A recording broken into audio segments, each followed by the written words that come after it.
Olá, muito boa tarde a todos, sejam bem-vindos à nossa live especial, né, nesse mês de combate à violência sexual, o Maio Laranja.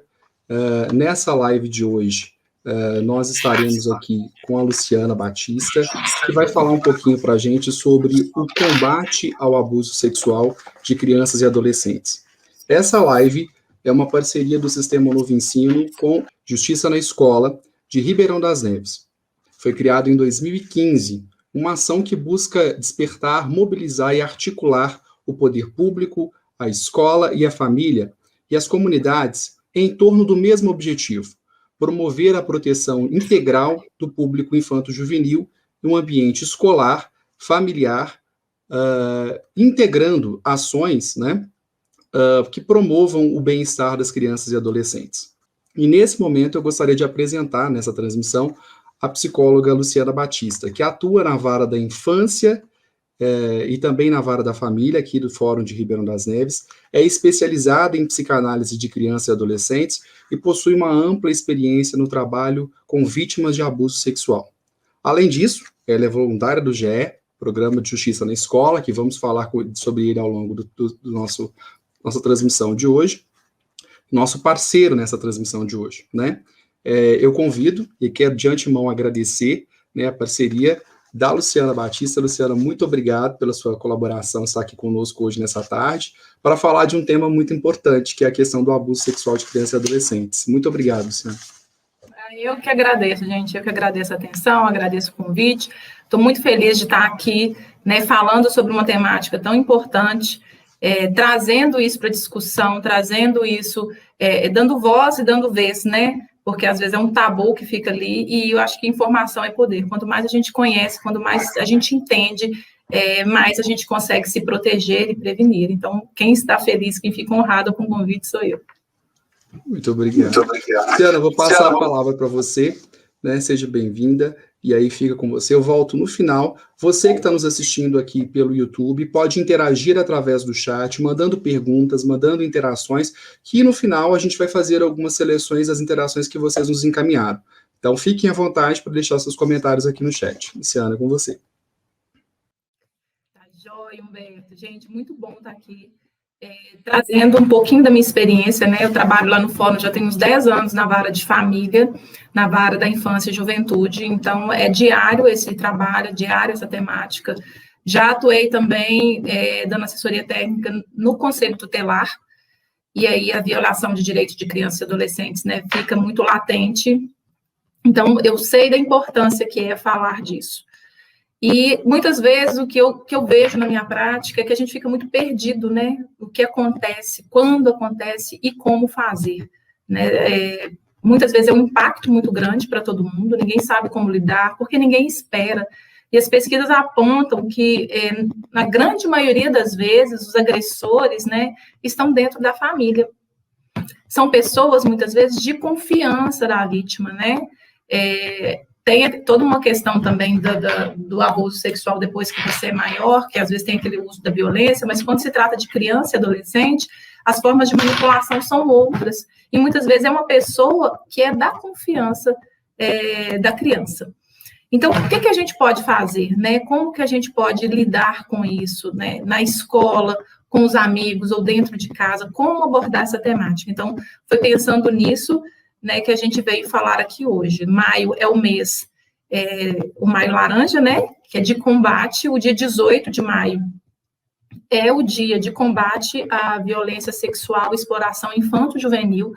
Eu não sei se vocês sabem, né, mas o 18 de maio foi advindo do caso da Araceli, acho que na década de 60, uma criança de 8 anos, né, sofreu violência, ficou desaparecida, e os culpados, né, os supostos culpados, ninguém foi responsabilizado pelo crime.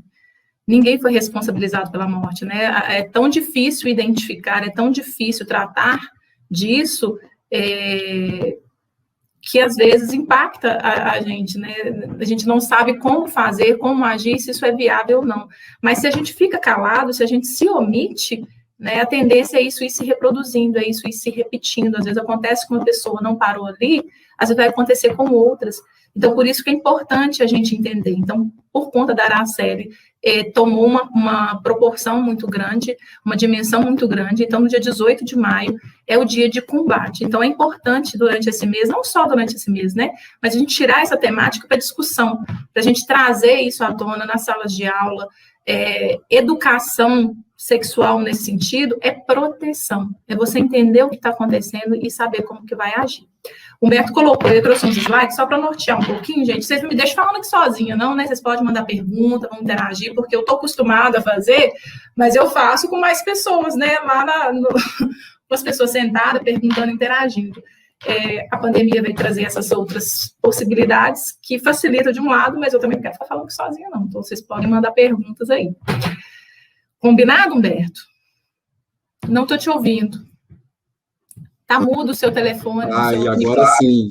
Só para reforçar, quem quiser mandar pergunta, está disponível o nosso chat, né? Eu vou estar aqui nos bastidores, olhando as perguntas, e no final das colocações da Luciana, a gente vai estar caminhando as perguntas de vocês aqui para ela também.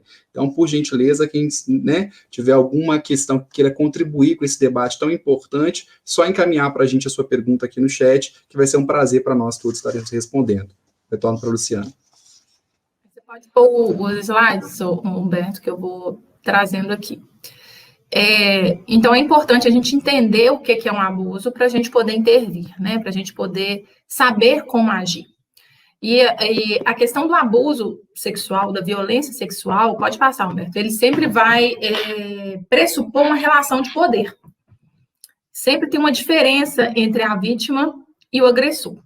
Então, na tentativa de combater, tem artigo da Constituição Federal que vai falar que é dever da família, da sociedade, do Estado, né, com absoluta prioridade, o direito à vida, saúde, alimentação, educação, lazer, a profissionalização.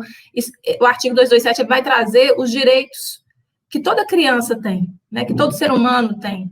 E aí, ela tem direito à dignidade, ao respeito, à liberdade, à convivência familiar e comunitária, além de colocá-la a salvo de toda forma de negligência, discriminação, exploração, violência, crueldade e opressão. Né? Então, a violência sexual está aqui. Eu trouxe para vocês entenderem um pouco mais do que é a violência, e depois a gente vai aprofundar na violência sexual. Pode passar, Humberto. Entendendo que tem toda uma legislação visando a proteção, né? E essa legislação ela vai colocar o papel de cada ente nesse processo todo. Então, na tentativa de proteger, veio o Estatuto da Criança e do Adolescente, né?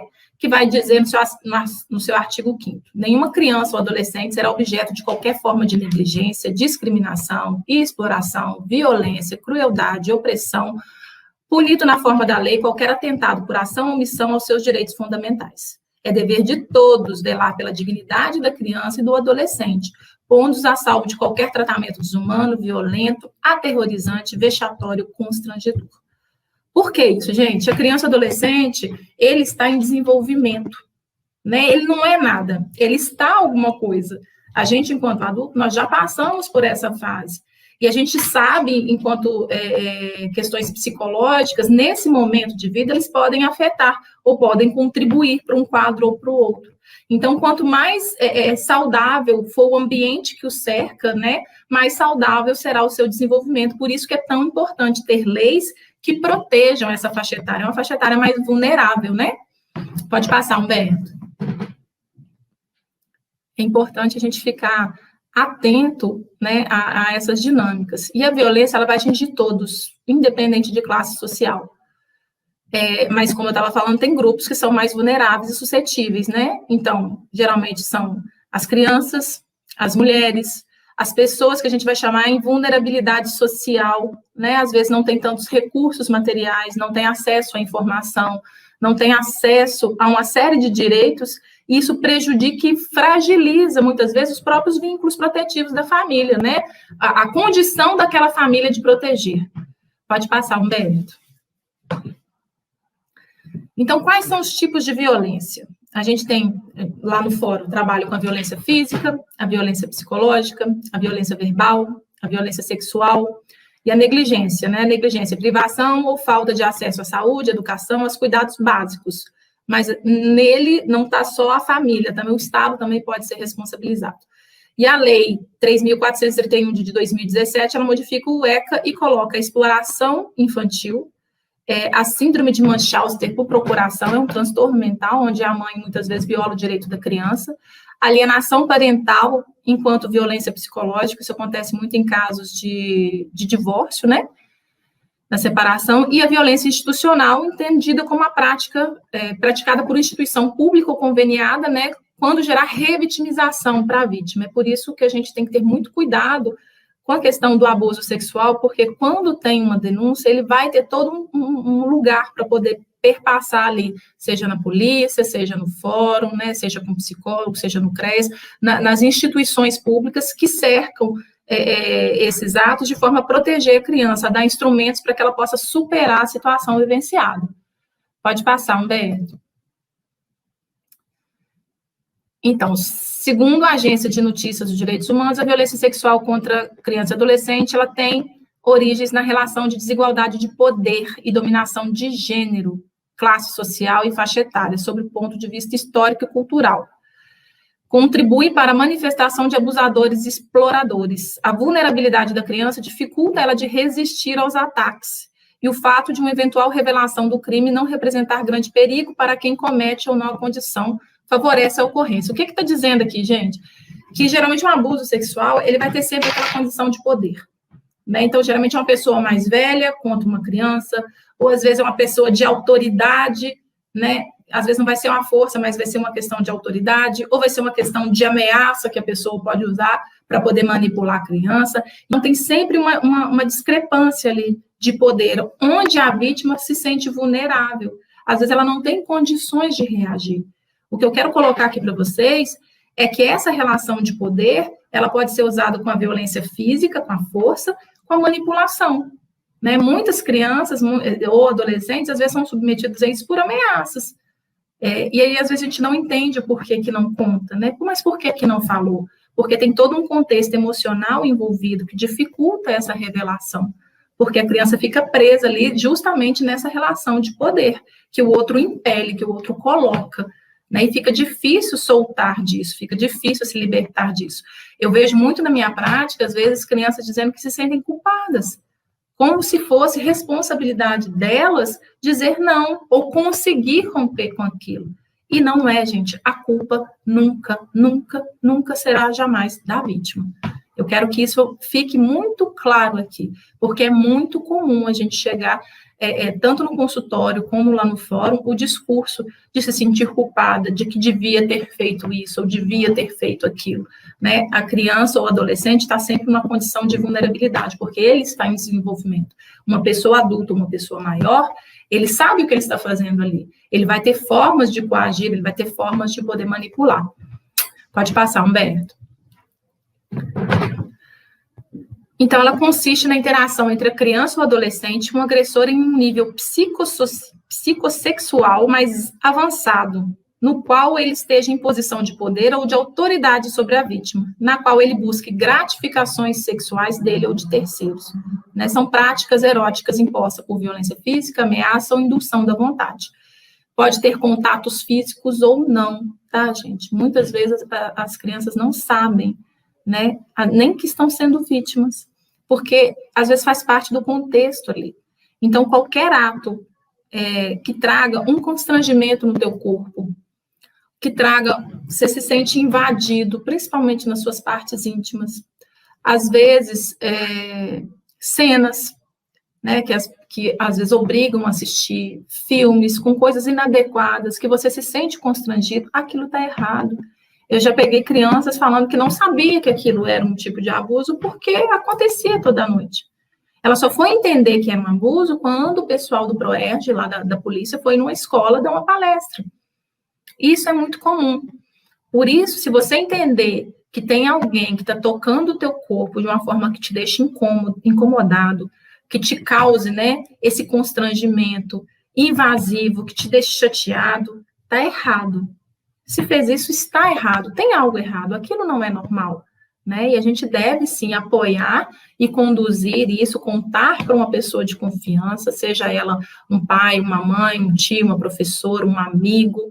Não é, a gente não pode deixar, porque se te causou um desconforto, está errado.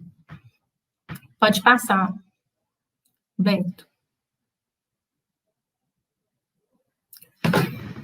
E aí, com relação à violência sexual, essa lei 3.431, ela vai conceituar uma diferença entre a violência, né, ela é entendida como qualquer conduta que constrange a criança ou adolescente a praticar ou presenciar o que a gente chama de conjunção carnal aqui, é a relação sexual mesmo, ou qualquer outro ato libidinoso, inclusive exposição do corpo em foto, vídeo, por meios eletrônicos ou não.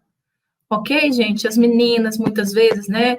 É muito comum na adolescência, manda um nudes. É teu corpo, é o seu corpo. Você precisa preservá-lo, né? Tem um momento para tudo e esse não é o momento para essas coisas. Você não sabe o que a pessoa pode fazer com aquilo. Então, tomar cuidado com essa exposição, porque isso também é uma forma de violência sexual, isso também é uma forma de abuso sexual, e é muito comum, tá, gente? Eu pego muitos processos envolvendo, às vezes, exposição de fotos, é um tipo de abuso.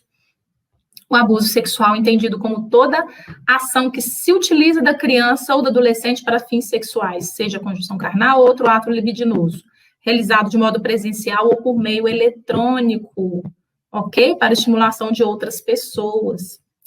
A exploração sexual comercial é quando usa a criança ou adolescente em atividade que tem algum tipo de troca, tá? Faz isso que eu vou te dar um doce, eu vou te dar um dinheiro, eu vou te dar isso daqui. Isso é exploração sexual. Isso está errado, né? Dando uma forma de compensar a criança, um presente, né? Para fazer com que ela fique em silêncio, mas a pessoa que está fazendo, ele sabe que aquilo é errado. Então, se tem essa conotação, é tido como exploração. E o tráfico de pessoas, entendido como recrutamento de pessoas, transporte e transferência para outros locais com esses fins, tá? Dentro do território nacional ou para fora do país, isso também acontece, gente. Isso também acontece. Tem muitas, né, meninas que caem aí, a questão de agência de modelos, né? São recrutadas achando que está fazendo um tipo de trabalho e quando vai ver, não é. Isso é muito sério. Então, essa lei, ela veio fazer essa diferenciação, né, para que a gente possa entender que estamos falando da mesma coisa de formas diferentes, com gravidades diferentes, ok? Então, eu trouxe aqui um pouquinho só para vocês saberem que isso existe, só para vocês saberem que isso é errado. E tem toda uma tipificação penal para isso, tá? O penal no sentido de punição mesmo. Pode passar, Humberto. Então, para exemplificar um pouco o que é o abuso sexual. Passar a mão no corpo da criança. Então, eu vou falando atos com contato, tá, gente? Passar a mão no corpo da criança, o ato sexual, a conjunção carnal, que a gente chama de coito, ou a tentativa dele, a manipulação dos órgãos genital, contato oral genital, beijar na boca, tá? Beijar na boca também, contra a sua vontade, isso também está errado. O seu corpo é seu, o corpo da outra pessoa é dele, não é não. A gente deve respeitar. Isso também é um tipo de abuso, né? E o uso do corpo da criança para qualquer tipo de gratificação sexual. Atos que não envolvem contato físico. Discussões sobre temas sexuais com o objetivo de despertar o interesse da criança ou chocá-la. Então, um adulto trazendo isso, ou uma pessoa mais velha, um pouco mais velha, trazendo esse contexto para te incentivar, estimular, ou trazer esse contexto para você. Telefonemas obscenos, convites explícitos ou implícitos para manter algum tipo de contato. Exibicionismo, né, mostrar o corpo de forma intencional, e aí tem muitas, às vezes presencialmente, às vezes também pelos meios digitais, né? Espionar a pessoa no aliciamento pela internet, fazer esses convites, né? Estimular a pessoa a ficar nu também, a mostrar parte do corpo. Fotografar ou filmar a criança também por meio para ter gratificação. Então, vocês estão conseguindo entender que o abuso sexual vai muito além só dos atos que a gente imagina? Tem todo um contexto, físico ou não, que configura um tipo de abuso, porque está expondo a criança ou adolescente a situações que ela ainda não tem preparo para aquilo. Por isso é que é um abuso. Pode passar, Humberto. Humberto? Então, a gente tem exemplificando aqui a exploração sexual, a pornografia infanto-juvenil, que são as imagens, né, revistas, filmes, páginas na internet, com a finalidade de oferecer essas gratificações, as imagens, né, as trocas, as ofertas que tem, o trabalho sexual, a venda do sexo, o turismo sexual, gente, em cidades, né, turísticas, isso é muito comum. É muito comum você ver meninas, às vezes, sendo aliciadas, né, e muitas vezes a própria família concordando por falta de recursos. É por isso que é importante a gente falar, a gente entender, a gente saber o que é, porque tem políticas públicas para se trabalhar essas questões, né? Tem o CREAS, tem assistência, tem a saúde, e deve ser acessadas, né? Porque ele está violando um direito sério, um direito fundamental da criança ali, que vai prejudicar o desenvolvimento dela. E o tráfico para fins de exploração sexual, que é o que a gente falou lá. Pode passar, Humberto. E aqui eu só pus só para exemplificar, né, que tem a tipificação penal, o estupro no artigo 213, constranger a mulher, né, e outra coisa, gente, tem o estupro de vulnerável, né, então constranger alguém a manter a conjunção carnal. Aqui está falando de mulher, mas eu falo na minha prática, que os meninos também sofrem, tá, gente? E às vezes é um pouco pior, porque para a mulher, ela às vezes consegue dizer. Às vezes o menino, por um preconceito cultural de gênero ali, às vezes ele tem receio de falar sobre isso, né? De ser taxado como uma questão de gênero ali, de ser julgado por aquilo, de ser até condenado ali a uma questão, muitas vezes, homoafetiva, por desconhecimento. Então, os meninos também sofrem. E isso acontece muito. Então, é importante a gente dizer, né? A vítima nunca tem culpa. Nunca tem culpa. E o estupro de vulnerável, o que é isso? É ter conjunção carnal ou praticar outro ato libidinoso com menor de 14 anos, né? Tem uma cultura aí do funk, que vai falar das novinhas, né? As novinhas. Essa novinha é uma criança. Mesmo que ela com 13 anos diga que concordou, que pediu, que quis, é considerado um estupro de vulnerável se tiver essa condição da idade, essa condição, né, dessa relação de poder. Por quê? Mesmo entendendo ela, dizendo que aceitou, que quis, ela é menor. Subentende-se que ela não tem a capacidade de discernir sobre o que ela está escolhendo, porque ela é facilmente influenciável, ela é facilmente manipulável. Então, relação sexual com menor de 14 anos é estupro de vulnerável. Isso é crime, está na tipificação penal. Ok, gente? Então, é importante entender esse contexto, porque muitas vezes a gente é induzido por uma erotização antes da hora. Antes da hora. Para tudo tem hora, né? Para tudo tem hora. E não precisa se expor isso a tão cedo. Expor alguém a essa situação tão cedo, né? Isso está falando mais de uma perversão do que de qualquer outra situação. Pode passar. Então, os abusos, gente, a vítima. Os abusos privam a vítima dos seus direitos e liberdades e afetam de forma concreta ou potencial a sua saúde, a sua dignidade e o seu desenvolvimento físico, psicológico e social. Então, em virtude da idade ou da falta de experiência, ela não compreende muito bem os atos, ela não está preparada psicossexualmente para aquilo, e ela é incapaz de dar o seu consentimento informado, ou seja, o seu consentimento dizendo, né, de que ela tem o domínio da situação. Por quê? Realmente, o corpo da gente na adolescência, ele está mudando, ele sai muitas vezes ali, ó, às vezes o menino já entrou na adolescência, mas ele nem entrou na puberdade ainda, né, naquelas mudanças todas corporais ali. Muitas vezes, né, a química do hormônio e tal. Outras vezes ele já está ali, mas ele nem entrou na adolescência, porque as situações, às vezes, ainda não chegaram para ele da forma, né, o encontro com a outra pessoa. E o que acontece? Prejudica. O seu corpo ou o seu emocional, às vezes, não está preparado para aquilo. Não está preparado. E, às vezes, você é induzido a fazer uma coisa que você acha que seria legal, que você entendeu que seria por causa de uma música, ou por causa de um contexto cultural, né? Mas, às vezes, não é. Aquilo vai trazer consequências para você. E quando faz de uma outra forma mesmo, com essa condução, é muito pior, gente. Chega né, sempre com muitas sequelas, sempre com muitos sentimentos ali, sempre com muita tristeza, né, com dores ali, de uma erotização antes da hora. Aquilo vai trazer uma consequência para o desenvolvimento da criança e do adolescente. Pode passar, Humberto. Quais são as consequências, gente? Os atos podem gerar um estresse psicológico que podem ser entendidos como um evento estressor ou traumático. E aí vai muito da condução, tá, gente? Da condução. O evento estressor, se ele é positivo ou tolerável, a criança tem condições de sobreviver, crescer e se empoderar.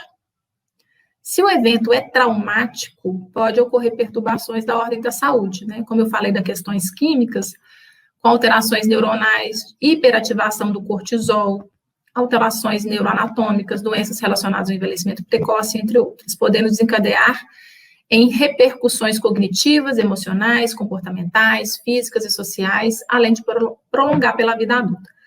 O que isso aqui quer dizer? A forma como as coisas acontecem vão dizer do impacto. Muitas vezes eu pego casos em que o que aconteceu, a gente vai chamar de dano primário, né, o ato em si, a criança às vezes já conseguiu superar, o adolescente já conseguiu passar aquilo por cima e seguir.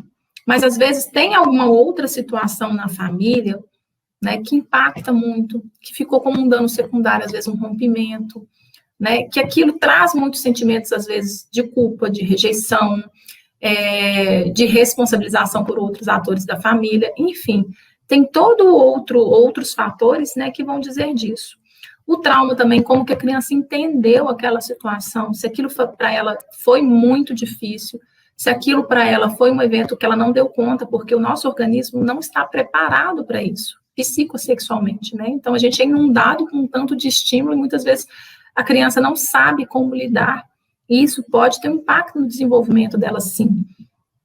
Então, a condução, o apoio da família, né, dos amigos, na condução desse caso, das instituições, que é muito importante, né, como fazer para não traumatizar, porque o estressor, ele já está posto, né, então a gente precisa evitar essa questão mais traumática mesmo, e às vezes se acontecer com violência física, isso também pode ser muito difícil, vai ser sempre muito difícil, gente, mas tem situações que podem piorar um pouco devido a essa questão do trauma. Então, a gente precisa se cercar desses cuidados, né, para amenizar e apaziguar o quanto for possível. Pode passar, Humberto. E aí, vamos ver a consequência do abuso. Na infância e na adolescência. Então, como a gente sabe, gente, o abuso, ele não tem, muitas vezes, algum exame tirando o físico, porque nem todo abuso, ele vai ter uma prova material, né? O que é isso? Às vezes ele não vai deixar marca. Se não teve a conjunção carnal, se não teve ali material biológico no corpo para fazer algum exame de DNA ou para comprovar alguma marca física, às vezes ele não vai conseguir ser comprovado. Às vezes é a palavra da vítima contra a palavra do agressor.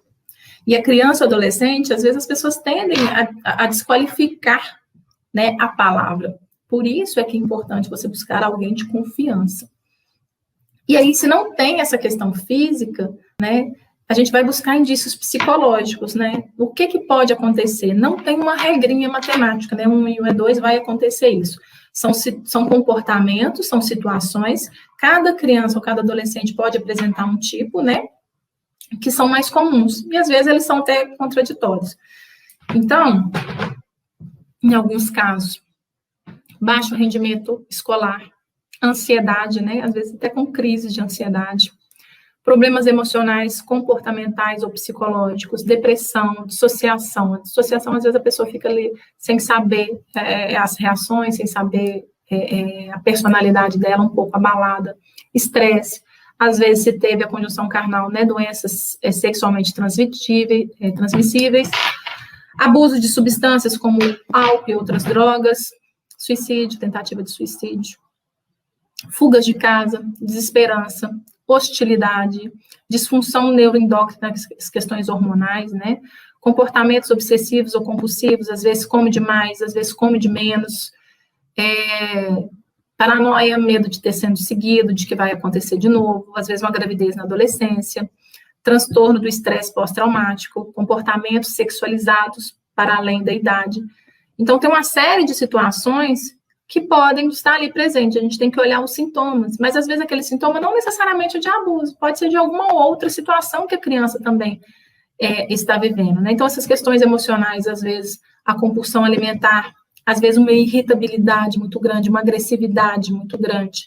Às vezes não, às vezes a criança não faz uma agressividade, ele faz um embotamento mesmo, né? Ele se fecha, ele se tranca, ele se isola, ele não quer falar do assunto. Às vezes come demasiadamente, muda as curvas do corpo. Às vezes faz uma negação da comida justamente para o corpo não desenvolver, né? Isso é tudo de uma forma inconsciente, tá, gente? Que é como se fosse uma negativa do corpo ali para não causar esse desejo em uma outra pessoa. Então, tem muito impacto que a gente vai ter sempre que olhar no caso a caso. Não tem uma receitinha de bolo. É sempre ver como que ele entendeu, como que foi aquele sintoma dentro daquela situação que aconteceu, né? Então, às vezes, um vai ficar mais isolado e mais depressivo, e o outro vai ficar agressivo, irritado, né? E aí a gente tem que sempre respeitar, porque a saída que aquela pessoa encontrou para aquele excesso todo que ela viveu, né? Pode passar, Humberto. Na idade adulta, gente, eu atendi uma senhora de 72 anos no consultório. E ela com 72 anos, já umas 5 filhos. E pela primeira vez, ela disse que contou, que ninguém sabia, que a primeira filha dela, ela casou muito cedo, e o marido sabia que ela estava grávida, e que não era dele, mas ele se comoveu e assumiu como se dele fosse, porque viu a boa índole dela, e cuidou. E com ela teve outros filhos, e tratou todo mundo de uma forma muito igual, né? Foi um anjo, assim, na vida dela. Mas numa época muito distante, né? Se ela tem 72 anos hoje, né? Então, você pensa, ela dizendo que ela sofreu um estupro, que hoje ela entende que o que ela vivenciou foi um estupro. E ela sofre ainda hoje por conta disso. Então, assim, é importante a gente pensar, né? É importante a gente ver essa situação, a gente falar sobre isso, a gente gerar informação, porque isso vai impactar a vida das pessoas, não tem como não impactar. Então, qual que é o problema na vida adulta? Problemas de ajustamento, né? Homens, mulheres, ansiedade, compulsão alimentar, transtorno bipolar, envolvimento em relações abusivas, relações coercitivas, suicídios, divórcios, depressão, pedofilia, né? Disfunção sexual, DST, abuso de substâncias. Essa pedofilia, gente, muitos pedófilos também foram abusados. E aqui eu não estou justificando, né, mas só buscando entender uma questão de consequências que isso pode trazer para a gente. Então, é importante, muito importante, a gente pensar que um ato que acontece, ele vai desencadear ali, né, aconteceu na infância, na adolescência, isso vai desencadear ali para a vida toda. Isso vai desencadear ali, né, situações que podem atrapalhar a vida dela, como um todo. Então, por isso que é importante a gente conhecer e a gente prevenir. Pode passar, Humberto.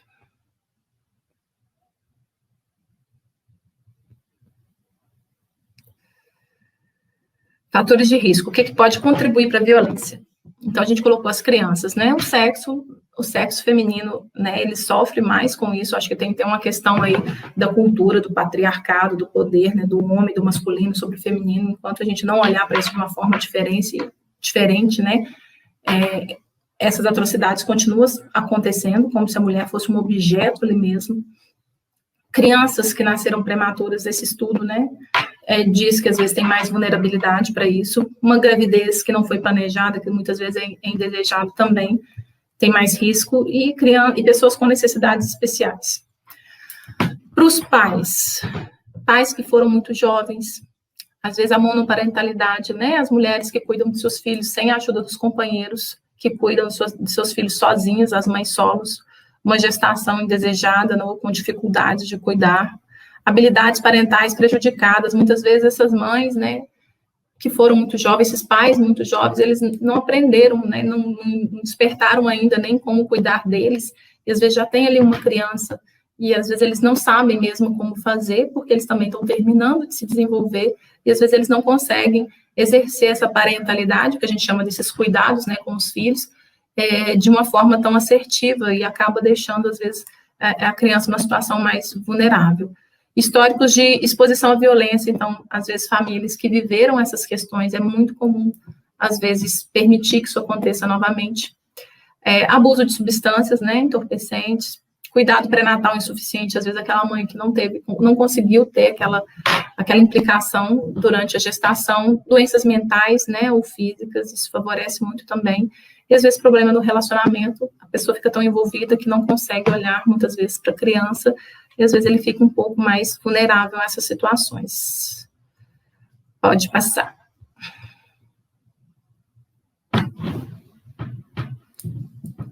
Fatores de risco que contribuem para a violência na família. O tamanho da família, a densidade, às vezes famílias maiores, né? Baixo nível socioeconômico, o isolamento social, por isso que é importante a gente falar também, né?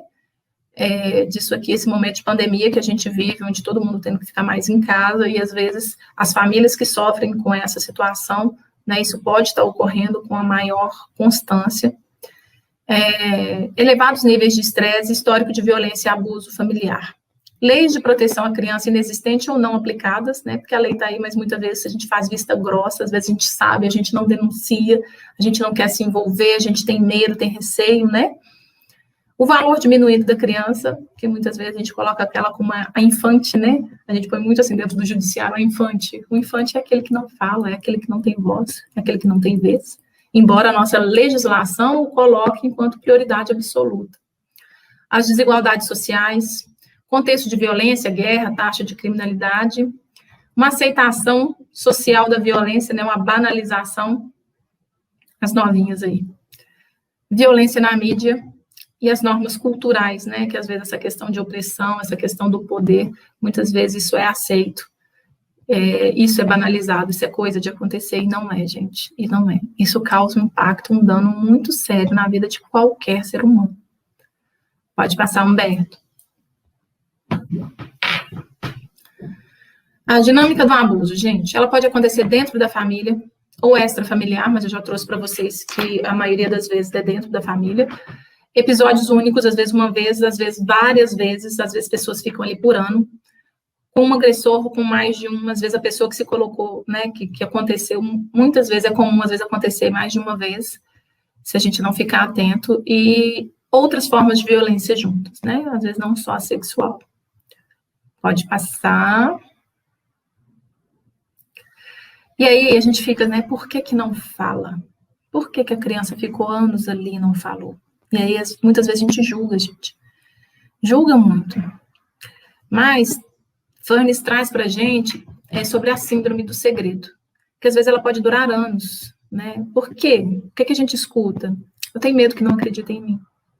E muitas vezes, muita mágoa que eu vejo, né, ressentimento dos pais, é quando a criança fala e eles não acreditam, porque mas fulano é tão bom, mas fulano é tão assim, né, e desacreditam, às vezes, na fala da criança. O medo de ser culpabilizada, medo de retaliação do agressor, porque às vezes usou de ameaça, medo de ser rejeitado, retirada da família, vai para um abrigo, medo de que aconteça algo com o agressor, principalmente quando é alguém da família. Muitas vezes, gente, é o pai.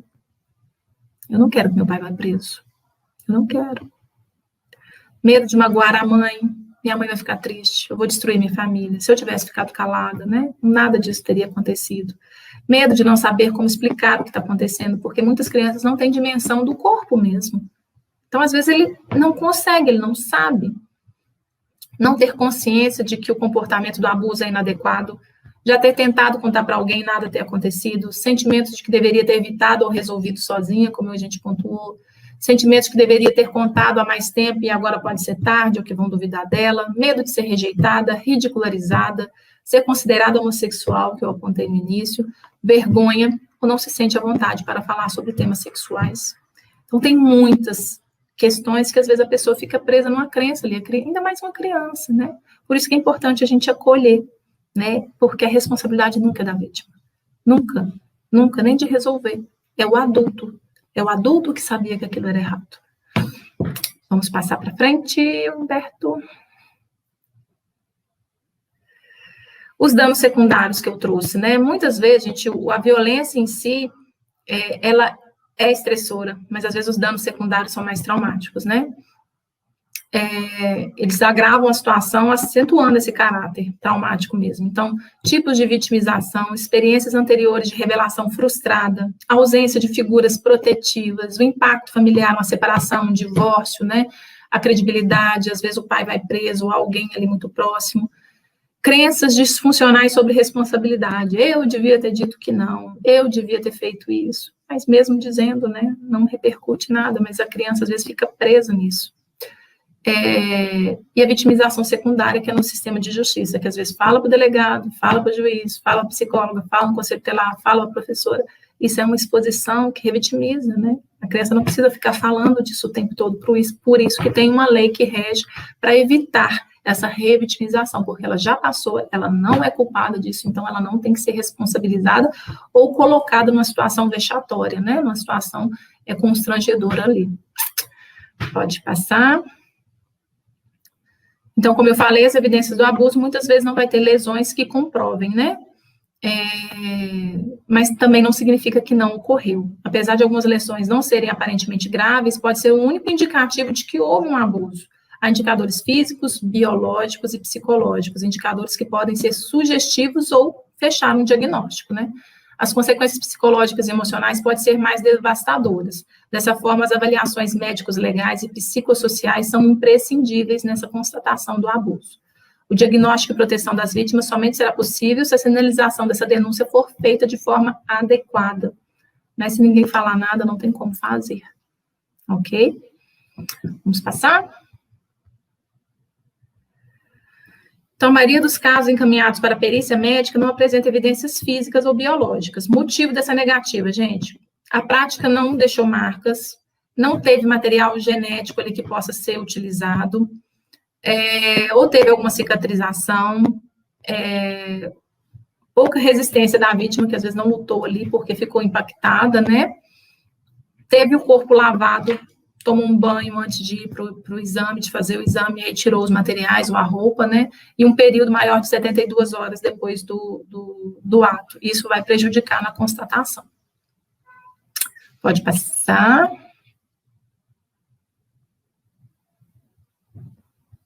Humberto, pode passar. Acabou. Então, o que eu queria trazer para você, gente? Quando tem um abuso, como que a gente lida com a criança? O que a gente faz? A gente acolhe. Você vai acolher, você vai escutar. E escutar é escutar mesmo, sem fazer perguntas. Se ela te escolheu para falar, a gente vai fazer uma escuta qualificada daquilo. É só ouvir. Se você tiver que perguntar qualquer coisa, você vai fazer perguntas abertas. Quando, quem, onde. Nunca a gente fala, fez isso com você, a criança? Fez isso assim, assim? A gente... Porque isso induz a resposta. Às vezes a criança não sabe nem o que está falando. Então, quando a gente vai escutar, é escutar. Ela precisa ser ouvida e precisa ser protegida, e ela confiou em você. Então, é escutar e é encaminhar para uma pessoa de referência, uma pessoa que tenha condições de proteger, né? Seja uma pessoa ali, um tio, um pai, uma mãe, né? Um avô, uma professora, um amigo. Onde que se faz essas denúncias, gente? Se a gente... Quando você sabe o que aconteceu, é caso de polícia. Todas as intervenções têm que passar pelo conselho tutelar, porque o conselho tutelar vai identificar, né, as medidas de proteção ali que a criança precisa, né, ele já vai dar os encaminhamentos necessários, notificar o Ministério Público. Mas o conselho tutelar não é polícia, ok? Então, vai rolar, vai ter o processo criminal, que é para acusar e para punir o suposto agressor, mas tem que ter a proteção da criança em primeiro lugar. E a gente não precisa ter isso confirmado, gente. Na dúvida, a gente protege. Na dúvida, a gente protege. Ok? E o Conselho Tutelar ali, ele não está para investigar, ele está para proteger. Quem vai investigar é a polícia. Nossa, muito obrigado, Luciana, por essa colocação aí. Tem algumas perguntas, eu fui selecionando aqui algumas, e aí eu vou colocá-las aqui na tela e a gente vai debatendo sobre isso e respondendo as perguntas que os meninos trouxeram aqui, né? Tem uma pergunta aqui, que foi do Master Clash BR, que é a seguinte: o abuso sexual também acontece de forma psicológica? Acho que ficou essa confusão em relação ao abuso psicológico e ao abuso físico, né? O abuso sexual. Será que você poderia reforçar essa questão aí? Então, se tem um conteúdo sexual, ele vai ser um abuso que não vai ter o ato físico. Você lembra que eu coloquei lá um slide que falava com atos e sem os atos? Então, o simples fato de te colocar na presença de uma cena, fazer você assistir, não encostou em você, não teve um contato. Mas é um abuso sexual, sem o contato físico, mas não deixou de ser abuso sexual. Isso vai ter um impacto psicológico, entendeu? Nesse sentido, então, mas sim. não... Então, nesse sentido, a resposta é sim. Existe esse abuso, né, que é um abuso psicológico, né, que tem essa conotação da questão da sexualidade. O exemplo que você deu aí é excelente, né? O convite para assistir um filme que não é adequado para a sua idade, né? Talvez uma indução de uma terceira intenção, né? Exatamente. Uma outra questão é o seguinte, né? Deixa uma outra pergunta que eu separei aqui, que foi do Christian. O que pode acontecer se a criança ou adolescente não for tratada, se caso ela sofreu algum tipo de abuso, né? No caso, deve ser essa pergunta. Quais são, né? Você colocou um pouco das sequelas, mas eu queria reforçar. Como é que essa criança vai reagir a esse abuso, por exemplo, na vida adulta? Pois é. Christian, né? O Christian, o que acontece? Não tem como a gente saber. Quando a gente trata, como que é? Se aconteceu isso, eu tenho que fazer tratamento, né? Não necessariamente, porque muitas vezes a criança aconteceu, mas já estou tranquilo, estou bem. Ele não está lá, está bem na escola, não está tendo alterações no sono, no apetite, no comportamento. A gente sempre tem que olhar os sintomas, né? Como que eu estou? Às vezes ele vai passar na adolescência tranquilo. Às vezes lá na frente, na vida adulta, pode ser que aconteça? Pode. Né? Pode ser que ele tenha problema nas relações dele. Eu coloquei ali uma série de coisas que pode acontecer. Pode ser que ele tenha dificuldade. Tem mulheres que fazem um embotamento, ela não consegue desenvolver a libido, ela não consegue sentir vontade de se relacionar com outras pessoas, né? Então, só que a gente não tem como saber como isso vai ser. Muitas vezes a gente vai ter que esperar para ver, né? E aí, se você sentir, ó, isso está prejudicando a minha vida, às vezes você nem fez um link lá com o que aconteceu lá atrás. Ah, não, mas aqui tem que esperar. Aí, quando você vai avaliar bem, ó, isso pode ter a ver. Né? Então, aí eu acho importante fazer, você ficar atento ao que está acontecendo, se observar. Tem uma questão também que foi muitas vezes recorrente aqui, aí eu separei um para ilustrar, que foi a Maria Fernanda. Quais são os sinais que a gente pode perceber que uma criança ou um adolescente apresenta quando ela está sendo abusada? Eu sei que você colocou no slide aí que tem, né, duas características, aqueles que ficam muito introspectivos, que ficam mais fechados, mais reservados, e quais são essas características para chamar um alerta, né, um sinal de atenção? Eu digo que é mudança de comportamento, né?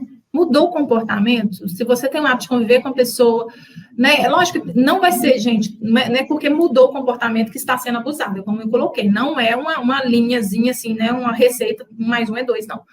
Mas se a criança tem um tipo de comportamento e, de repente, aquilo muda bruscamente, ó, tá com dificuldade para dormir, ou começou a comer demais, ou, ao contrário, começou a rejeitar a comida, ou ele era muito calmo e está muito agitado, muito agressivo. Gente, alguma coisa está acontecendo. Quando que isso começou? O que aconteceu naquele momento onde isso começou? Então, são sinais de alerta. Mas o que pode acontecer? Por exemplo, uma criança menor que vai trazer conteúdos sexualizados que não são adequados para a idade dela. Ela está imitando uma cena, ela está falando alguma coisa. Ou aconteceu com ela ou ela viu. E as duas formas são abuso. Ela está trazendo algo que não é do repertório dela.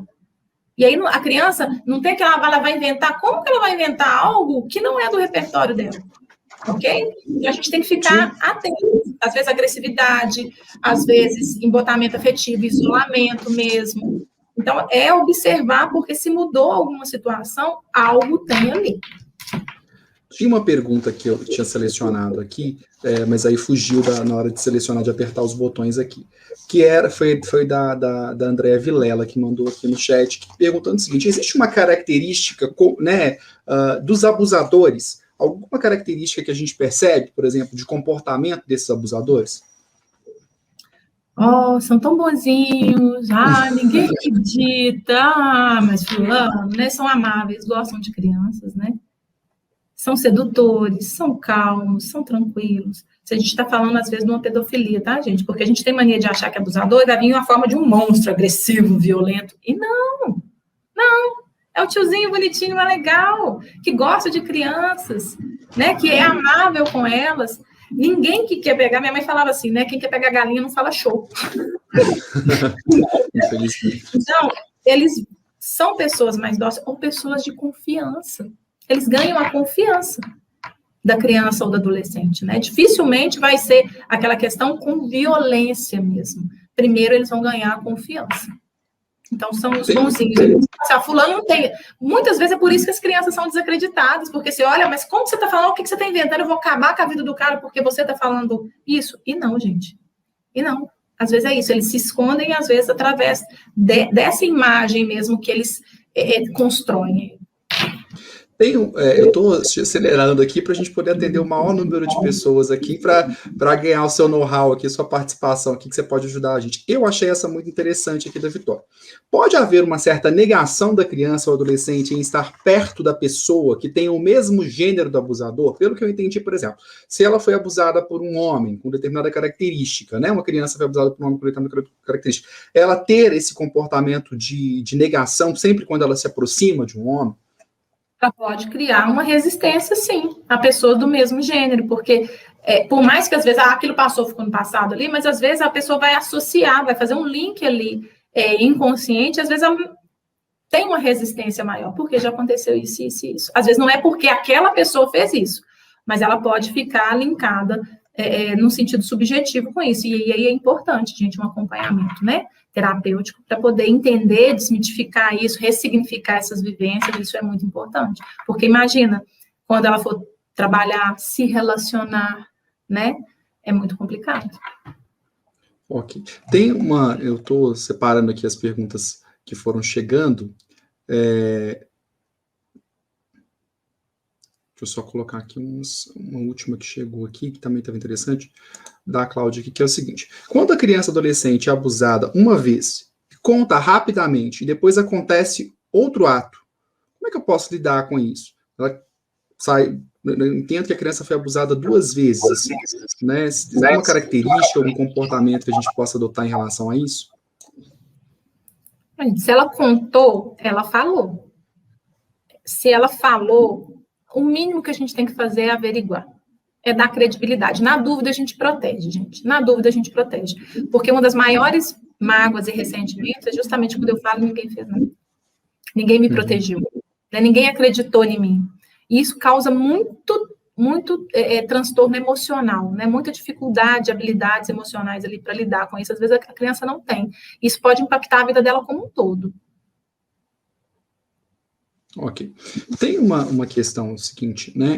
A pergunta saiu aqui agora, também não vou saber identificar, mas era de uma aluna nossa que colocou a seguinte situação. Quando a criança ela foi abusada, né, e ela não consegue esquecer desse abuso, que tipo de suporte ela pode buscar para poder, de certa forma, cuidar melhor de si em relação a isso?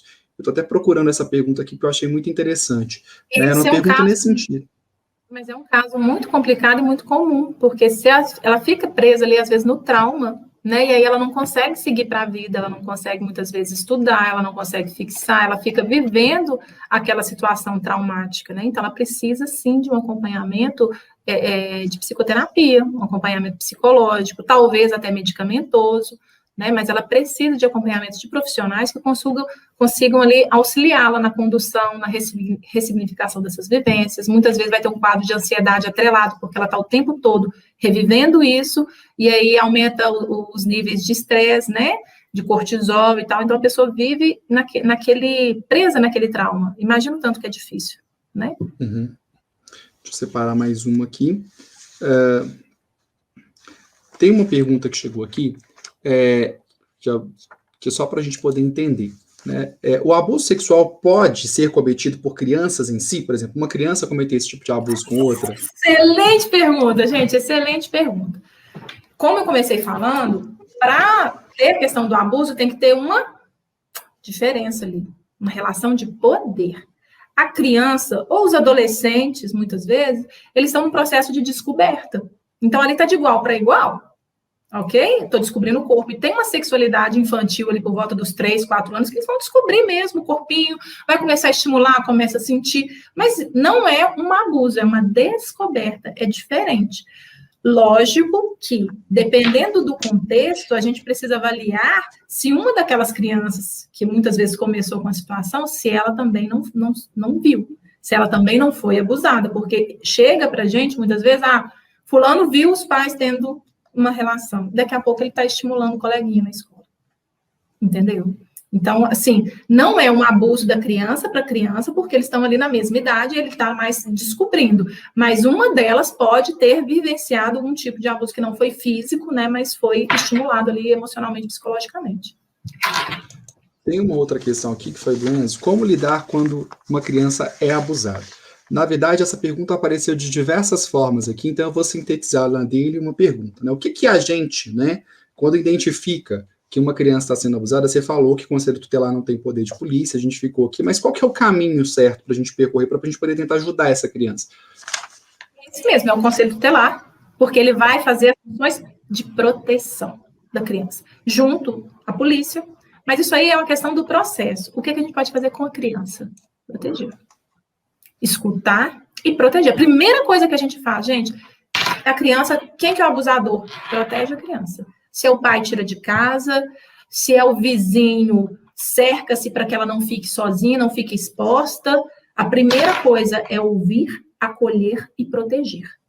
E junto com isso, aí você vai acionar os órgãos públicos, né, o Conselho Tutelar e a polícia, porque eles vão andar ali juntos, cada um com a sua função, né, porque vai primeiro proteger a criança e depois vai responsabilizar o agressor, o suposto agressor ali.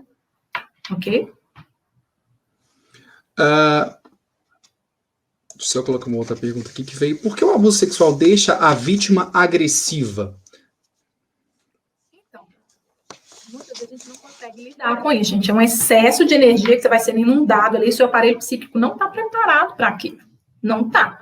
Ela vai sair de alguma forma. E às vezes sai em forma de raiva.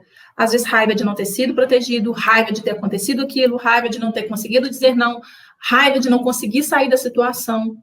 Então, é por isso. Às vezes ele não vai conseguir dizer disso. Muitas vezes a gente não consegue pôr em palavras o que a gente está sentindo ou o que está acontecendo. Vai sair em formas de atos, em situações, é o que a gente fala de sintomas. Por isso que é importante a gente entender esses sintomas, a gente ler o que está acontecendo ali, porque eles é que vão nortear a condução e o entendimento da gente. Então, tem uma questão aqui que também foi recorrente, a gente já respondeu em relação à questão dos sinais, né, que algumas crianças apresentam sinal de mudança de comportamento. A criança vinha numa constante, ela teve uma alteração de comportamento, isso já é um alerta para a escola, para as famílias, para poderem se cercarem disso. Que o primeiro caminho, e só reforçando aqui, o primeiro caminho para acolher essa criança é o encaminhamento ao Conselho Tutelar, né? Isso se a criança não foi num ato que a gente consiga configurar, de fato, num ato de abuso, né? No momento que a gente consiga identificar isso, porque se isso acontece no momento, o mais adequado seria a polícia. A polícia, exatamente. Né? Se você tem o fato e o agressor, né? Pela polícia vai ter que passar de qualquer jeito. Então, é a polícia. E vai para o Conselho Tutelar, porque todos os casos têm que ser notificados, têm que ser informados ao Conselho Tutelar para as devidas providências e acompanhamento. E aí ele vai ver o que o caso precisa. Na polícia já vai indicar direto lá para o fórum para fazer a responsabilização, enfim. Mas quem cuida da proteção? Tipo assim, essa família precisa de um acompanhamento no CREAS para poder avaliar essas questões protetivas, para que esses pais consigam proteger melhor essa criança, o Conselho Tutelar vai poder dizer. A criança precisa de um acompanhamento psicológico, às vezes ele consegue acionar a rede de saúde do município para poder fazer esse encaminhamento. Né? Ele está indo lá, a criança está protegida mesmo, está na escola. Então, assim, é sempre juntos. Mas se você sabe, aconteceu, é polícia. Tem duas perguntas aqui que são semelhantes, eu vou colocar aqui da Alessandra, que é o seguinte: você acha que o hábito de pais beijar os filhos na boca ou fazer brincadeiras nesse sentido fazem a criança, por exemplo, achar que esse comportamento é um comportamento padrão? Porque tem uma outra pessoa que perguntou aqui também, que foi o Elements, não vou saber pronunciar, Elements Sky. Se uma criança ver os pais em relação sexual, como lidar com isso? Da sexualidade do casal, da família, do pai, da mãe, como é que né? E a relação disso com as crianças? Gente, isso é do âmbito privado, né? Então, o que acontece entre o casal tem que ficar, por isso que é importante, às vezes, ter porta, é importante, porque às vezes a gente não sabe, bate, não passa a chave. Por quê? O que acontece no casal é do casal. A criança, dependendo da faixa etária, ela já vai entender o que está acontecendo. Outras não, ela vai entender, às vezes, aquele ato como um ato de violência. Ela não tem maturidade para entender aquilo. E como lidar com isso? Não tem uma receitinha. A gente tem que ver se mudou o comportamento, se apresentou alguma situação, às vezes uma conversa, né? Se prevenir para que isso não aconteça de novo. E observar. Se você perceber que tem algo ali, talvez um acompanhamento faça, se necessário ali. Mas é sempre no caso a caso, tá, gente? Essa pergunta já foi respondida aqui também pela nossa colaboradora Janaína, que está ali nos ajudando. Aliás, eu quero agradecer de antemão que ela está aqui na live ajudando a gente, respondendo com Janaína, que é do Justiça na Escola. A gente vai falar mais sobre ele daqui a pouco. E está ajudando a responder algumas questões aqui na live, mas eu achei interessante e eu acho que é um gancho para a gente fazer uma outra questão. Se os pais souberem do abuso e não fizerem nada, o que pode acontecer com esses pais, ou esses adultos, na verdade, né, que identificam e reconhecem esse abuso, mas que não tomam uma postura em relação a ele? É muito triste quando a gente pega uma situação assim, porque a criança, ela se sente desamparada. Né? E isso, às vezes, você lembra do dano primário e do dano secundário? Às vezes, esse dano secundário de não ter sido protegida, de não ter sido cuidada, de não acreditarem em mim, vai ser muito mais devastador, às vezes, do que o ato em si. Né? E aí, esses pais podem ser responsabilizados por negligência, por omissão, né? Tem toda uma questão aí, se configurar que eles realmente sabiam disso. Mas, às vezes, tem famílias que têm esse contexto mais incestuoso, sabe? E, às vezes, é difícil a gente intervir, porque vem algo que, às vezes, é banalizado, porque vai se reproduzindo entre as gerações. Então, a gente sempre tem que ter um olhar de entendimento disso aí para pensar nessas intervenções. Mas é devastador, tanto para a criança, né, que vive essa situação, às vezes, como para os pais que estão ali. Muitas vezes a mãe não dá conta, às vezes ela não acredita mesmo, e isso vai impactar a vida dela como um todo. Aproveitando o gancho aqui, estou tentando acelerar ao máximo o nosso horário com as perguntas que a gente tem. Pelas redes sociais, os abusadores também tentam ser famosos para atrair as crianças e adolescentes como pessoas legal ou famosas. Eu acredito assim, né? Não sou formulando melhor. A gente tem percebido muito essa questão do nude, né? Você citou aqui na sua fala em relação a isso, principalmente no segmento adolescente, a participação e a presença de compartilhamento de nudes, que tem aumentado muito, de uma forma exponencial, em adultos e crianças. Como é que a gente lida com isso e até que ponto que isso é caracterizado uma questão de abuso? Então, eu acho que tem toda uma questão da faixa etária, né? Qualquer situação dessa com menor de 14 anos é estupro de vulnerável, né? A pessoa tem menos de 14 anos, então qualquer situação de cunho sexual é errado. E às vezes, tem uma imaturidade muito para lidar com essa situação. A questão, às vezes, ela está compartilhando, vamos supor que ela já tem mais dessa idade, né? Ela está compartilhando ali uma coisa íntima dela. Só que a gente, no coração do outro, é terra que ninguém anda, né? E aí rompeu a relação, ou não fez o que ele queria. Às vezes, a vítima ela é muito manipulada por isso, ameaçada por isso. Isso é crime, gente. Isso cabe denúncia na delegacia de crimes virtuais. Então, a gente tem que tomar cuidado com isso, porque é o teu corpo. Então, como me prevenir? Não faça. Não se coloque nessa posição, ainda mais nesse momento. Você vai ter uma vida toda para você viver as coisas de uma forma com mais consciência, com mais assertividade, né? Não é hora para isso, porque às vezes você pode se colocar numa condição muito vulnerável e de exposição, né? E às vezes você vai ficar sendo ali vítima e vai ser difícil sair dessa situação. Então, isso também caracteriza um pouco de chantagem, né? Chantagem, a pessoa chantagem, eles fazem... E é a questão de poder, olha, eu tenho isso aqui seu, olha a relação de poder aí. Se você não fizer o que eu quero, eu vou mandar pela internet, eu vou te expor, né? Olha a maldade toda ali, uma chantagem, uma forma de manipulação. Então, isso é sério, isso é muito sério, gente, é o corpo de vocês. Se vocês têm a possibilidade de se preservar, né? Ninguém é obrigado a nada, ninguém tem que fazer nada, você pode dizer não e você deve dizer não.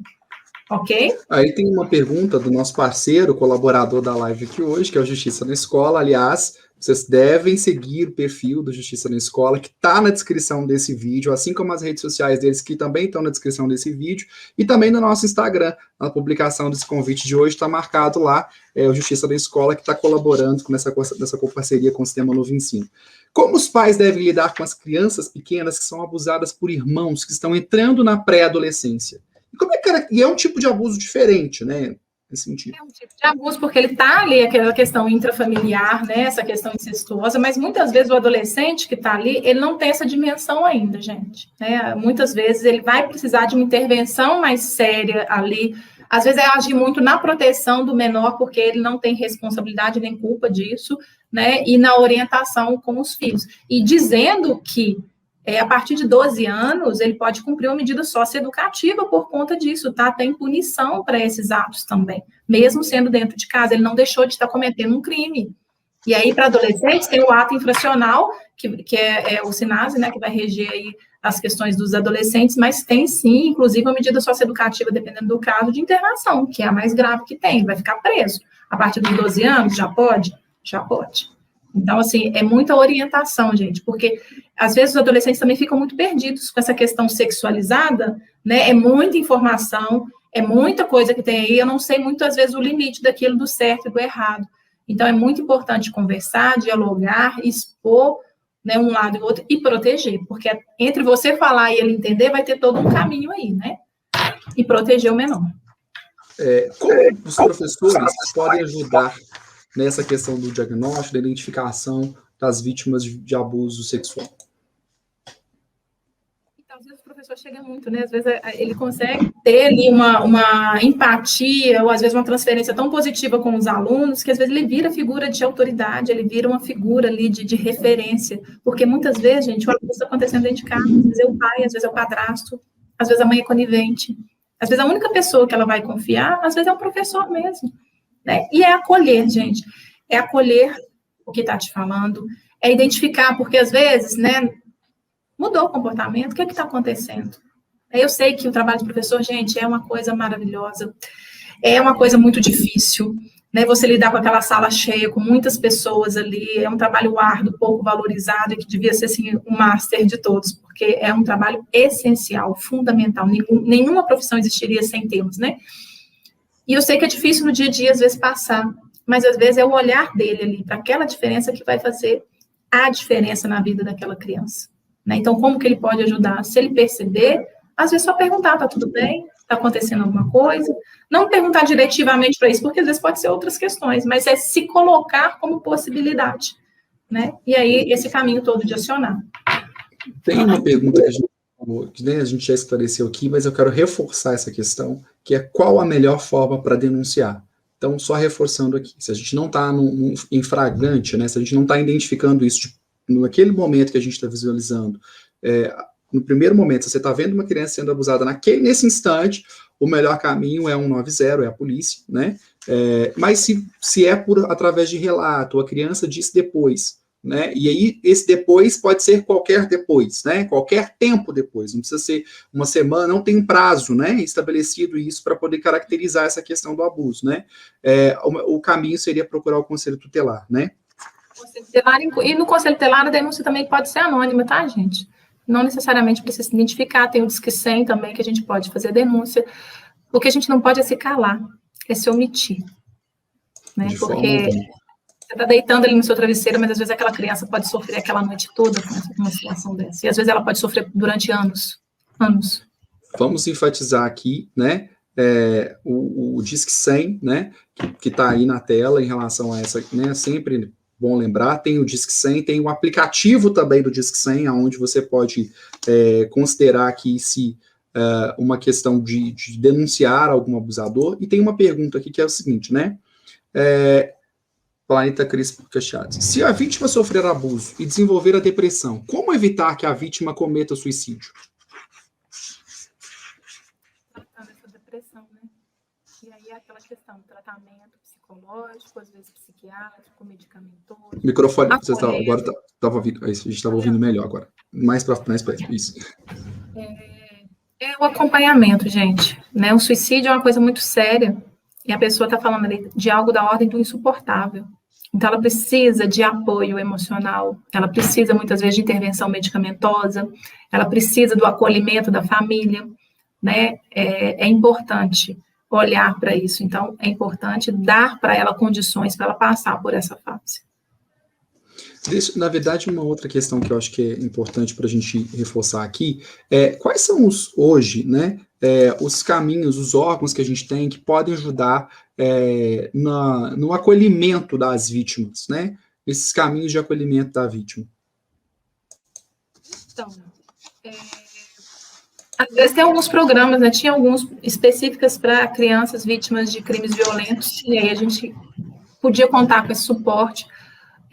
Hoje em Neves, eu acredito que não tem mais, me corrija aí depois a Janaína se eu estiver errada, mas o que acontece? Essa criança vai ter que ser encaminhada, às vezes, para um acompanhamento psicológico, e aí, dentro de Ribeirão das Neves, tem o CAPSI, tem a questão do SUS com o suporte, mas a gente sabe que é pouco, né? Tem o CREAS, que vai trabalhar essa família. O CREAS não faz acompanhamento psicológico, ele faz acompanhamento psicossocial, é diferente no sentido que ele vai acompanhar as relações familiares e tentar dar um suporte para essa família superar essa situação de violação de direito que foi o abuso sexual.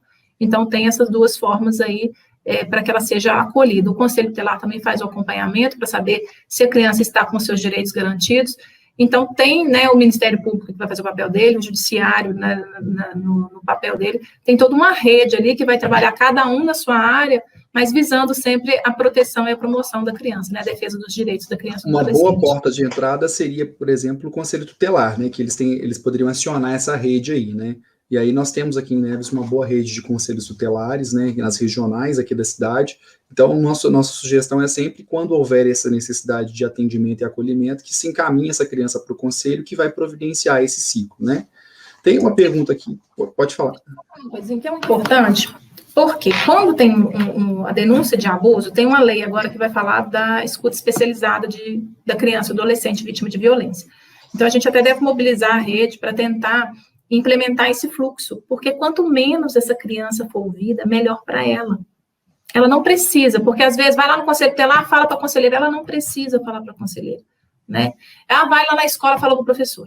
Vai lá no juiz, fala para o juiz. E fala para o delegado. Gente, isso é uma revitimização. Essa criança ela não tem que ser punida por algo que aconteceu com ela. Ela tem que contar 10 vezes a mesma coisa, né? A gente tem que pensar nesses espaços. Ela já contou para alguém, muitas vezes o delegado nem vai pegar o depoimento dela, porque ela vai ter que falar para a gente lá no judiciário.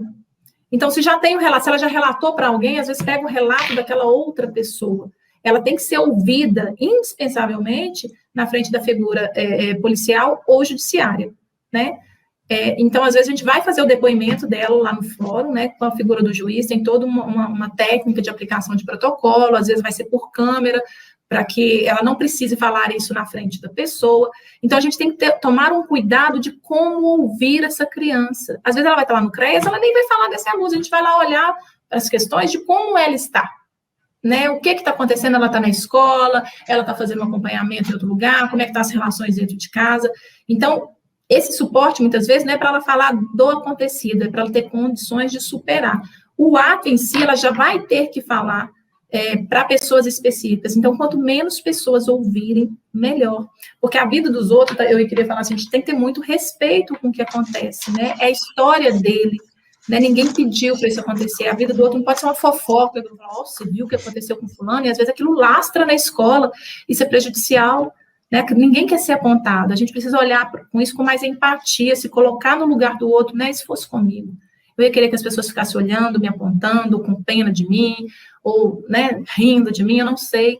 Então, muitas crianças, às vezes, pedem para mudar de escola, porque soltou essa situação e eles não querem que ninguém saiba. Então, a gente precisa ter um sigilo, ter uma responsabilidade afetiva com aquilo. É a vida da outra pessoa. Quanto menos pessoas ficarem sabendo, melhor. Eu vou contar para as pessoas que precisam. Os pais, que são os protetores, às vezes eles vão estar violando, né? Então, às vezes, precisa de uma professora, ou de um tio, ou de um amigo. Eu vou ter que acionar ali a polícia, então, às vezes eles nem vão ouvir, às vezes o policial escuta ali, que é o trabalho dele, mas a gente deve trabalhar essas questões de, às vezes, não ouvir, se já tem a suspeita, ele vai ter que falar para a figura. Então, a gente pode poupar todo mundo ali, ele não tem que ficar repetindo. Então, a gente precisa muito, como acolher, né, como lidar com isso, sempre protegendo, e a forma como ela fala e como a gente conduz esse primeiro momento, também vai impactar. Então, se a gente consegue protegê-la nesse momento também, ela vai conseguir, às vezes, superar isso de uma forma melhor, evitar uma depressão, evitar situações mais pesadas. Tem uma pergunta aqui, que são duas, a gente também está, né, às vésperas de encerrar por conta da questão do horário. Uma é do Juliano Silva: como os pais devem fazer para lidar com o celular versus adolescentes versus privacidade para prevenir abusos? Essa pergunta é muito boa. É sempre um misto ali, não tem uma receitinha, e aí você vai ter que ver dentro da sua casa, né? Você colocou regras para isso, você colocou normas, horários, tem senha, não tem senha, eu vou dar uma fiscalizada, eu não vou dar, né? Eu posso confiar nesse sentido, você acha que seu filho tem maturidade para lidar com isso? Às vezes é um adolescente aí já de 16 anos, né, com 15 anos, ele consegue lidar com isso sozinho? Então, esse meio termo, gente, é sempre um equilíbrio que você pode construir com seu filho, né? Eu estou te autorizando isso aqui, mas eu preciso que você não se exponha, né? Eu preciso que você não acesse determinadas coisas, não vou querer senha, eu só te dou o celular se não tiver senha, porque eu sou seu pai e eu preciso entender o que está acontecendo. Ah, mas é minha privacidade. Então, a gente vai negociar isso aqui. É sempre no caso a caso, e aí você pode construir isso com ele até um ponto de vocês se aproximarem, né? E aí uma pergunta para poder encerrar. Como eu, sendo uma criança, posso ajudar outra criança eu já fui vítima de abuso? Paulo tem 9 anos, nosso aluno também. Ô, Paulo, às vezes, a sua empatia, né? O seu cuidado com o outro, você já está ajudando. Às vezes, a forma como você superou, dizer disso também vai estar ajudando. Só o seu acolhimento e a sua vontade de ajudar, de estar ali do lado, de dizer, né? Eu entendo, já está dizendo muita coisa. Já está ajudando. Muito bacana. Eu gostaria de agradecer demais. A gente precisa encerrar, porque o tempo passou rápido. A gente já está passando o combinado. Mas eu quero agradecer muito, muito, muito, muito o GE, né, o Justiça da Escola. Como eu disse para vocês, reforço, né, sigam o GE nas redes sociais de vocês. Tem aqui na descrição, né, na descrição do vídeo tem as redes sociais, o Facebook, o canal deles também, né, onde vocês podem seguir, buscar informações, né, é um projeto muito interessante que leva, né, uma democratização, a informação nas escolas relacionadas à questão do cuidado, do zelo, da proteção, né, do público infanto-juvenil, promovido pelo GE, né, agradecer, né, a Luciana, a Janaína também, que foi a nossa interlocutora nesse debate. Muito obrigado, Janaína, por ter promovido, né, esse contato, esse encontro com a gente, que foi muito bom. E eu acho que vai ser necessário a gente voltar mais vezes a esse tema e espero poder contar com vocês aqui, né, nessa jornada que foi muito interessante, muito bom. Eu queria enfatizar, né, que esse debate, esse tema, né, do nosso Maio Laranja, que nós estamos trabalhando aqui na nossa escola, não para por aqui, né? Esse foi só um dos temas que a gente está trazendo hoje, essa live de hoje, né? É uma das composições que nós teremos ao longo desse mês de maio, onde o Sistema Novo Ensino, né, dentro da sua proposta pedagógica, vai falar muito da questão do cuidado e da prevenção à violência sexual de crianças e adolescentes. O Sistema Novo Ensino entende que proteger crianças e adolescentes da violência sexual e de todas as outras formas de violência é um compromisso que deve ser assumido por toda a sociedade. E na nossa grade curricular isso sempre vai estar em voga, como nesse mês Maio Laranja, que é o que a gente tem feito lá. Eu quero agradecer a toda a audiência, a todo mundo que esteve conosco aqui hoje, durante nessas 1h15 que nós tivemos aqui dialogando, quase 1h20 que nós já estamos chegando lá nesse diálogo, nessa constante, e muitas pessoas colocaram aqui no chat e a gente concorda. Informação, conhecimento é libertador, né? A gente deixar a live no ar, se você concorda, Luciana, a gente pode deixar a live no ar para as outras pessoas? Claro, pode sim. Fechou. Então a live vai ficar no ar, no nosso canal, e depois, se vocês quiserem copiar para o canal de vocês também, vai ser um prazer, porque o encontro foi muito bom. Muito obrigado, viu, Luciana? Eu que agradeço a oportunidade, né? Eu fico muito feliz de poder participar. Se precisar, pode me chamar, que eu estou aqui à disposição. Porque é uma temática, né? A infância e a juventude é uma temática que me afeta muito, eu gosto muito de trabalhar com isso. E eu concordo, né? Informação é poder, informação é vida. O que a gente puder trazer, fico muito feliz. Amanhã, gente, eu estou na rádio aqui em Neves, na Nova Tropical. Vamos falar sobre depressão. Se alguém tiver interesse, pode acessar o meu Instagram, que eu vou tentar transmitir ao vivo de lá, né? Pode ouvir pela rádio, mas pode ouvir pelo Instagram também. Qual que é o seu arroba? Deixa eu anotar aqui, arroba... lucianabatista.psi, toda quarta-feira, às 11 horas da manhã, tem o Café com Terapia. E aí a gente vai tratar sempre de uma temática. Semana passada foi ansiedade, amanhã vamos falar de depressão. Se alguém tiver interesse, pode mandar perguntas, manda pergunta no meu Instagram, vou com as caixinhas lá, que vai ser bem legal. Que eu acho que é uma forma também de transmitir informação. E lá no meu perfil, de vez em quando, eu também ponho algumas coisas. E no mais, gente, eu estou aqui à disposição, estou lá no fórum se alguém precisar, atendo aqui em Neves também, então a gente está sempre por aqui. Qualquer coisa, eu estou à disposição, só mandar um direct lá. Eu falei aqui, ó, vamos colocar o arroba de novo aqui, ó, é arroba Luciana Batista.